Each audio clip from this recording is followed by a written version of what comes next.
Today's episode is all about reclaiming your power.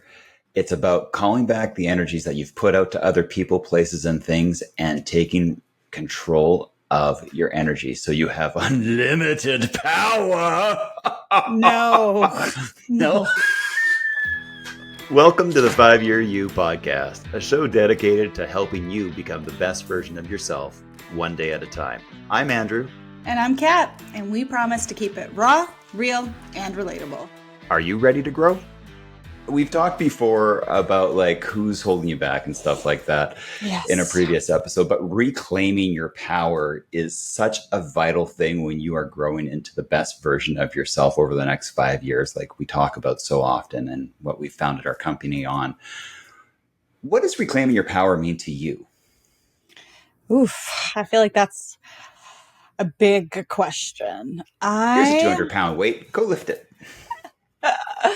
Easily, no. Easily. Gosh, reclaiming your... Wow. I'm enjoying this so much today. I'm just here. Ladies and gentlemen, I'm just here. 2 snorts in one episode. Wow. Okay. What does reclaiming your power mean to me? Above all, what reclaiming my power means and what I think it means for a lot of people and why it's so hard to do is it means putting yourself first. It means putting your needs first. It means that you are reclaiming it. You are taking all of your energy and you are sort of like the driver in the car that is your life. You're not letting other people influence what you do and what your choices are. You hold all of the cards and you are deciding what is best for you. I like that. I think part of it to me, like I always like to think on a micro level with this stuff too. So for me, it's paying attention, bringing that awareness to yourself about what little things you might be giving your power to, like, you know, the Amazon driver that might buzz in while we're recording and I might not get to. And, you know, like that's a little, really, really small thing that is taking up space in my mind that I'm giving my power to right now. So your attention is essentially your power in a lot of ways, right? It's where that focus is. But I agree with you that when you are reclaiming your power, when you are going, no, I come first, basically, not in a super selfish way, but in a way that you acknowledge yourself and that you are worthy of giving yourself your power, of treating your power with the respect and respect that it deserves. You know, another word you can think of when thinking about your power is your energy, your headspace. And a lot of people talk about like what things are, you know, enjoying rent-free space inside of your head. So let's say that your boss is a complete jerk and they were super rude to you this morning at work and you had a really bad day at work. You get home, you got a spouse, you got some kids, and that conversation is still living rent-free in your head. Can't focus on your kids. You're kind of frustrated. You're wiped out. Like you're mad and you're angry and you're hurt and you're like, I can't believe like I need this job. And, you know, all these different things is like you are letting that person hold the power. You are letting them take your power. And a way to take your power back is to say, in spite of this day, in spite of this jerk, I'm going to enjoy my evening with my family. I'm going to walk the dogs.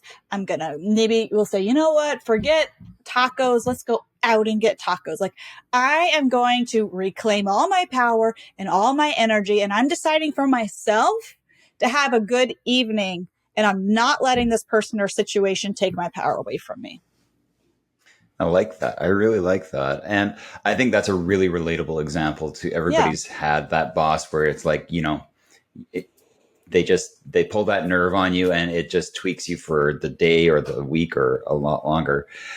And that one's really easy to understand, but a real, maybe one that might be happening to a lot of us is how we give our attention away to like maybe people in traffic when you get Mm. cut off with somebody and that person has driven away, they're long gone, Yeah, they're and not thinking you are about you. still processing that. They haven't Yeah, thought about you the whole time, but at you all. are thinking about them. And, I think what we talk about reclaiming our power, what we're talking about is just being able to go, I don't want to think about this. I don't want to give this attention, this energy to this person, place, or thing that doesn't serve me, that doesn't make me feel good. I want to call back that energy. I want to call back that my thoughts so that I can redirect them in a way that makes more sense and that feels better to me.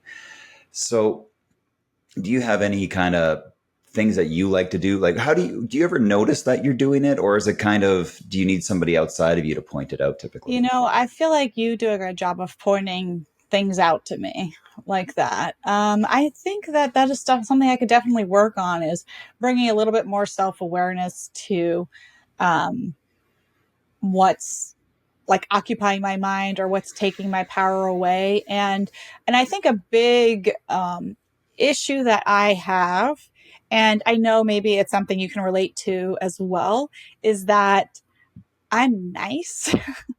And a lot of people take advantage of that kindness, right?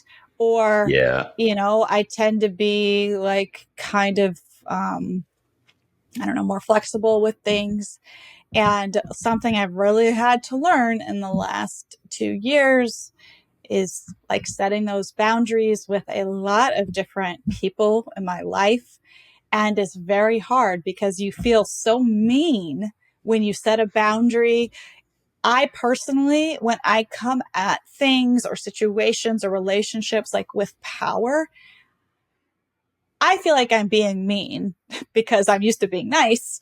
But I have to reframe it in my mind. It's like, I deserve to be treated a certain way. I deserve, like, my time is just as valuable as anyone else's. My job Right. is just as valuable as anyone else's. Like, my time, my rest, my everything. And other people don't get to take advantage of that just because I have a flexible schedule. I work from home. Whatever. I always respond. I'm always You're a helpful. good person, all the things. Like, Yeah.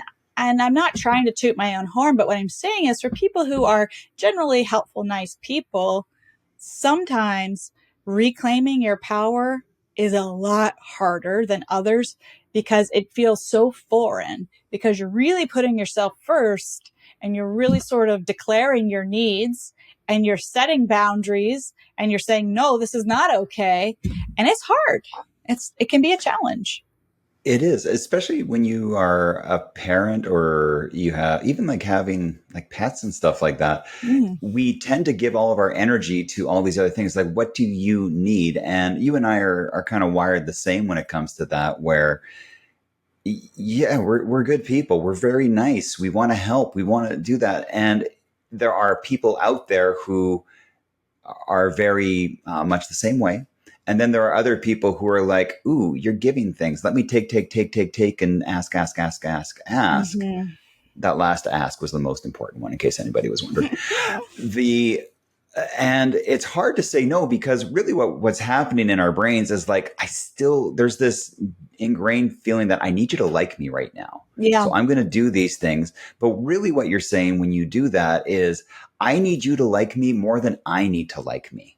Mm. And that is really, really hard because, you know, it's something that maybe we don't think about, but there's a worthiness aspect tied up in this right now. There's a Yeah. self-love aspect tied up in this that I didn't really think we were going to get into as we started this episode, but it's very, as we're talking Yeah. I'm about it, like, I'm I'm looking at it feeling it going, as we're talking about it. yeah. Yeah. So reclaiming your power, first of all, it's not necessarily this maniacal thing that I made it sound like at the beginning, but it's very much this way of going like, look, I love myself enough. I am worthy enough to not be bothered by the jerk that cut me off in traffic or by the boss that doesn't like the way I do things or by any little micro thing that has upset my peace today probably is not worth it. And I'm going to control myself. I'm going to reclaim my power and go, look, this is not about my boss. This is about the attention in my brain right now that I am focusing on this person. And I love myself and I am worthy enough to not give this person any more attention on this issue because they are not worth. Then it's not necessarily that they're not worth it. It's that my peace, my way of feeling, my power, my self power is more important than giving it to this person. Yeah. I think that, one of the areas of my life that I've exercised this, and I know a lot of people can relate, is just sort of like navigating this a new co-parenting relationship, because that is an interaction where, you know, both of both co-parents, they, at least in my case, want to remain amicable, want to do what's best for the kids, want to kind of stay in touch. But, there are times that, we've each had to set boundaries on, like, okay, well, that's a call that's too late. Or, texting is a lot easier for me because we do things like record. And it's hard to like say what you want, make sure it comes across in a polite way, try not to stir anything up, like try to keep the relationship, you know, um, even and level. And like these things are hard.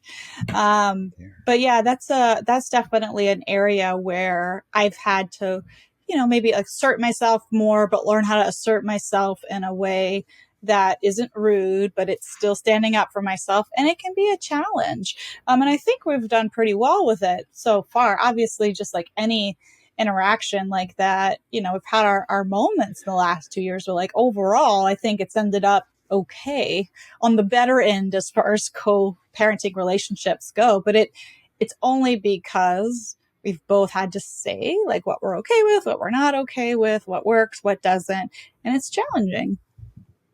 Yeah, I can see that, and especially in a relationship like that where you've been together, Yeah. and now you're in a place where you're not. So it's not like it's a work relationship where you can quit. It's something that No, you literally you're signed up for navigating. it. Yeah, you've signed up for it, and you are needing to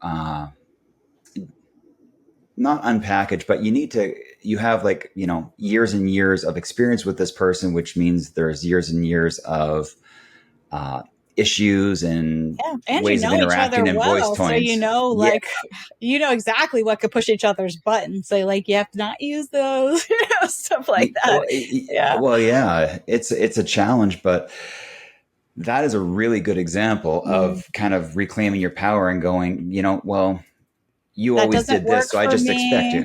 Yeah. Yes, saying this doesn't work for me anymore. This isn't how it is, and I know Yeah. like it's a challenge because I mean, like, let's just call it what it is. Like, divorce is messy. It's not a good feeling as you go through it, but for a lot of us, that is the start of reclaiming power. And it's not necessarily that the other person has had power over us. It's that maybe we gave our attention to this person so much, and it's just a habitual thing that needs to be rewired in our Yeah. brains as we move through Again, things. using power, another word for power, as energy. You spend a lot of Yes. time and energy on a person, on a relationship. This goes for any relationship. If someone has been dating someone for 2 years and then they break up, suddenly all the energy you were using caring for this person, meeting the needs of this person, whatever, you can redirect to yourself. And you might realize, like, wow, I was like giving a lot of my power away, or using a lot of my energy on this thing. And now when it's redirected back to yourself, you kind of feel supercharged in a way. Yeah, it's well, yeah, because you are really calling back a lot of energy. And it's a hard thing in the beginning for sure. But as you do that, again, you're telling your every day you reclaim your power, your energy, you are effectively putting, coins in the piggy bank of your worthiness and your self-love, Yeah. and going, no, I'm not the person that needs to do that for you, or I'm not the person that has to uh, carry this burden Yeah. anymore. I don't need to carry the jerk in the car, the boss, the ex-spouse, the coworker, whoever it is. I don't need to carry that energy with me anymore because I'm worth it. Yeah. And And it it's an does feel important good. distinction. And we're talking about like giving away your power could be a sign, right, of a low self-worth, or maybe like a low self-confidence. And of course, like, this is very relatable to everyone. And so to explain the flip side of that is, it feels so good. It might feel weird at first, but it feels so good to stand up for yourself. It feels so good to state your needs, state your wants, say, that's not okay. That doesn't work for me. Sorry, I can't do this. Sorry, grandma, I can't make it home for Christmas because I want to wake up with my own kids on Christmas morning. I'm just throwing out examples that people deal with all the These are big time. things. And, it feels so good to stand up for yourself. People are not going to like it when you stand in your power. You could be called selfish. But again, what we teach is that the pathway to happiness is authenticity. You can only be authentic when you're honoring your own needs, when you're making all your choices and decisions in life from the inside out, not from the outside in. And you have to you can think of your power just like, I don't know. You guys know I don't know movies, but some sort of, ball of energy, like in a Marvel movie. Is that in a Marvel movie? Like no. But anyway, you think of I'm just, not gonna correct you. You just run with it. You just run with it, Kat. You're doing just, good. just think of your power just like a glowing ball of energy. And you visualize bringing it to yourself and to your chest, and how good that would feel to like do the things that you want to do and state what you really think, order the pizza that you really want. We always use that Mm-hmm. example. Or you hand your sparkling glowing ball, or you split it into 5 and you give it to everyone else in your life. And then you don't have anything for yourself. And so if you're Yeah. feeling sort of down, depressed, low energy, it could be a sign to call your energy back to yourself. Yeah. One of the things that I do in my energy healing is we call it a soul reclaiming. Mm, And what happens over our days and especially over our lives is that our soul, our energy, gets given out to different things as we go along, and we take other people's in. And marriage is a great idea of how that works. mm-hmm. But then you can think of like parents, kids, pets, jobs, responsibilities. Our energy gets pushed out to all these things, and that light that was giving the energy, it's limitless. But when you have it pushed out to so many Mm, things, you need to recall it. And it's been my experience, like, a lot of us need to do that at least once a month, where you're consciously kind of drawing your energy yeah. back into yourself. And for anybody that's listening to that part and going like, that sounds a little weird, keep in mind, Visualization. I was Yeah. an accountant, and it is, but it Yeah, works. but And that's visualizations are so powerful. They're scientifically proven to that your brain like doesn't know the difference between like what's going on in your brain, what's happening in reality. Athletes use it to, visualize winning, visualize their games, visualizing something in your mind, even something like, I'm going to each person and I'm like scooping up my energy and bringing it back to me, is powerful. Don't knock it till you try it, folks. Yeah, it's very, very powerful. I know I've done sessions with you, and I've done it with myself, of course, and many others, and it is amazing the change that takes place so quickly for people, and the stuff that happens afterwards is just, it's remarkable, to say the least. So here we are, we're talking about reclaiming your power. We are talking about drawing the energy back to you, not just in an attention set, but in like in your thoughts, in your being.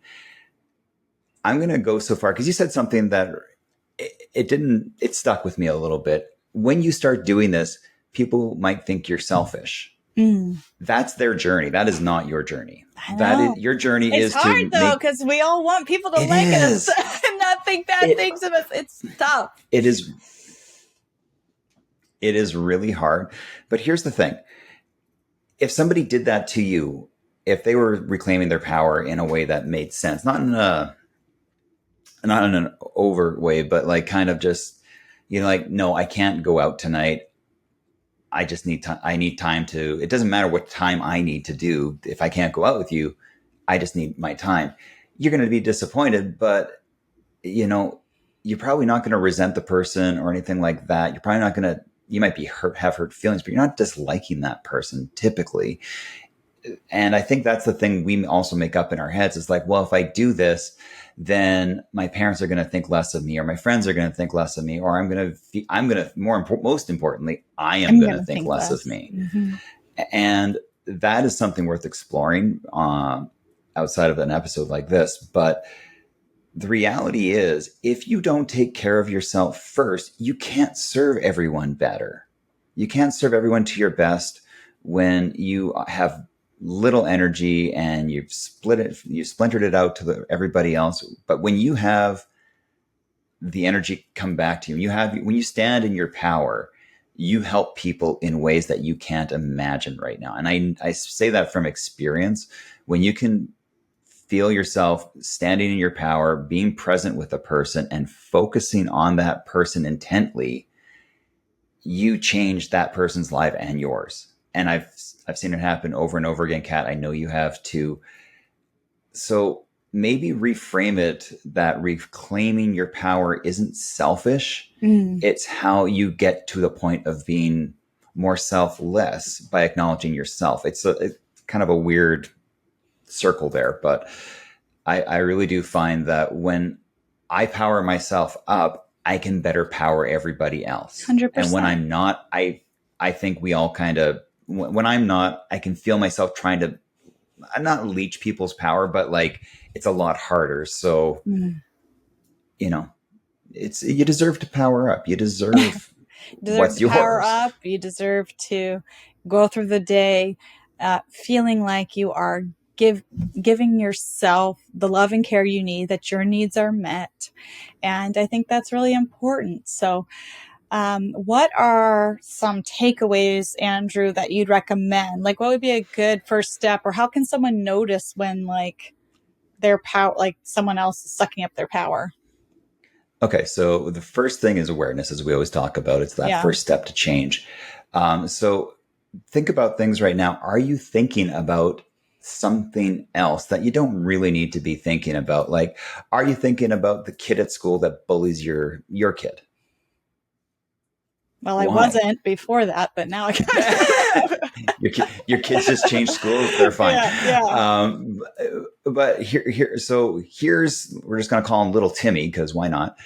And you are giving little Timmy hundreds and hundreds of dollars of your attention right now. And little Timmy doesn't know he's getting that in his bank account, but he's, that's going to perpetuate Timmy to do more bad things energetically.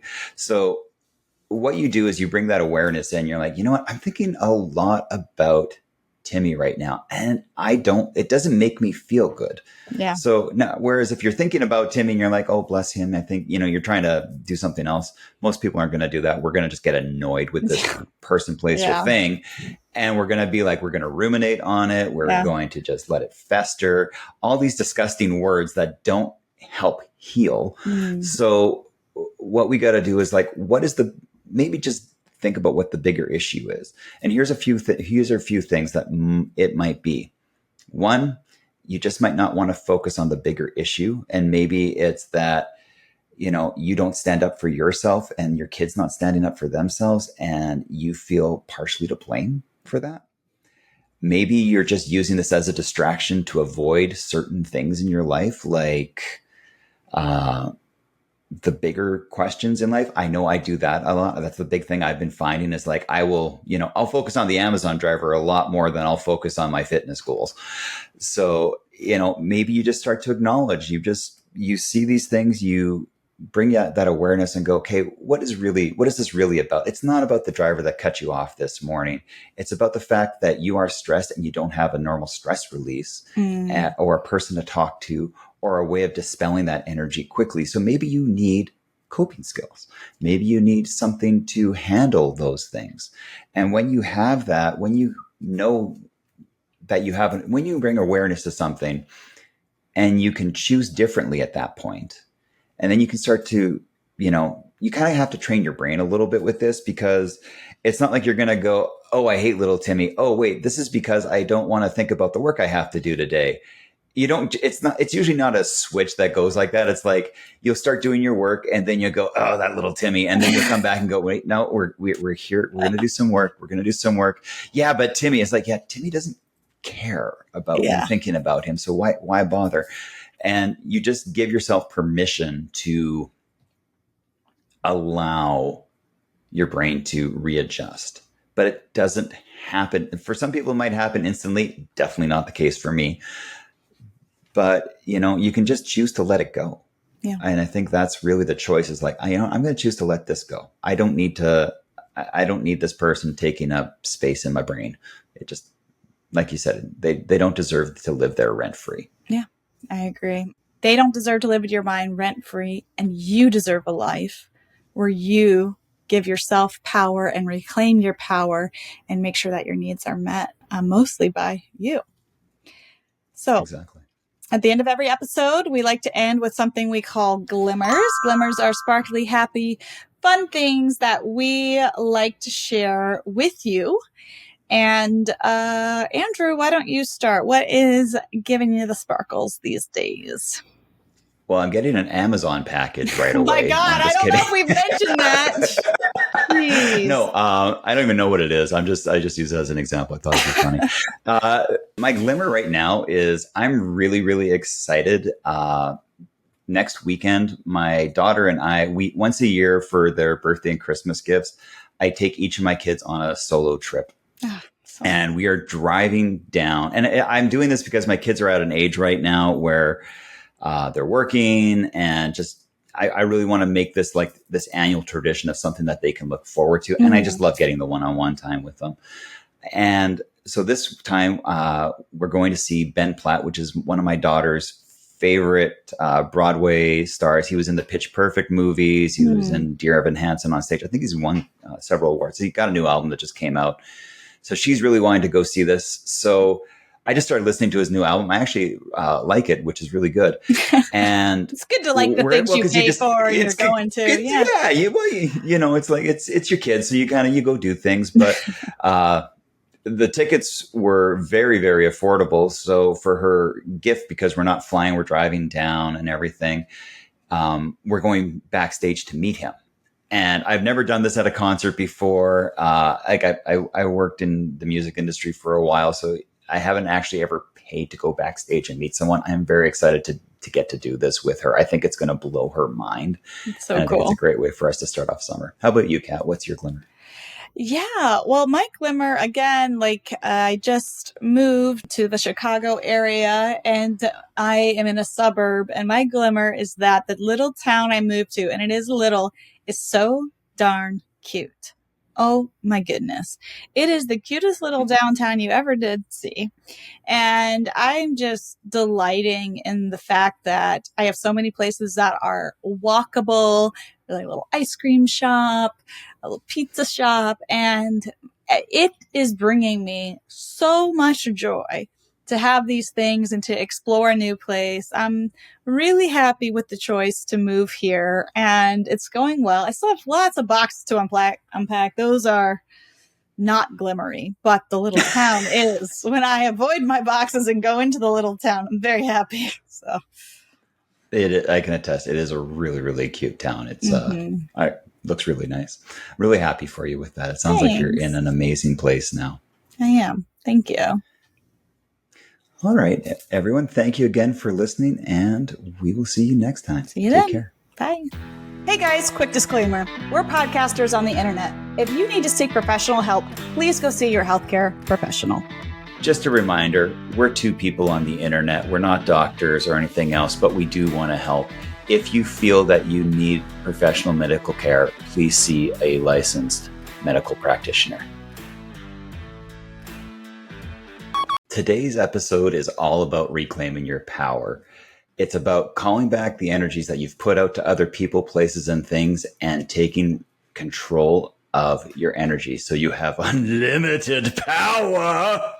No, No? no, no. Just wow.